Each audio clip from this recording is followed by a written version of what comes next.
Because there should not be any child left out of the educational system.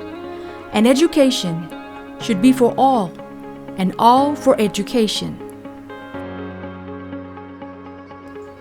International Conference on Equitable Education, Together Towards Equity 2022 was therefore organized on October 19th to 20th, 2022 at Centara Grand at Central World, Bangkok, Thailand. In partnership with Equitable Education Fund Thailand, Ministry of Education Thailand, Princess Mahachakri Award, UNESCO Bangkok, UNICEF East Asia and Pacific Regional Office or UNICEF EAPRO, UNICEF Thailand, Southeast Asian Ministers of Education Organization or CMIL, and Save the Children. Together, we worked and will continue to do towards the ultimate goal of developing a truly equitable education for all and all for education. Our participants today attend the conference here in Thailand, both online and on site. We urgently need to adapt the education systems they rely on to survive and thrive and learn. Since 2020, the COVID-19 pandemic has dealt a detrimental blow to children and youths all around the world. Some of them are at risk of falling out of the educational system, while others are unable to ever return to school as before.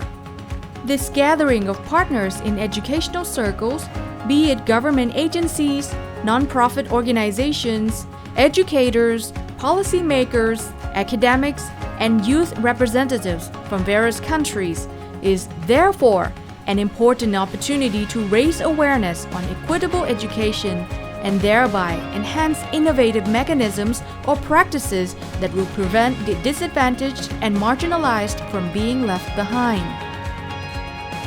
Equity in education is a top priority, and its achievement must not be delayed. I think education is a fundamental right for every child, all children, including those most affected by inequality and discrimination, have the right to learn from quality education. The two-day conference was divided into a variety of sessions to share information on various topics about educational equity on national, regional, and international levels. The conference kicked off with a statistical overview of the effects of the COVID-19 pandemic and how to move forward in its wake to see statistics on access to education and learning loss over the previous years, followed by an overview of the trends of accelerated digitalization, pedagogies and didactics, and collaboration with the private sectors to benefit access to education.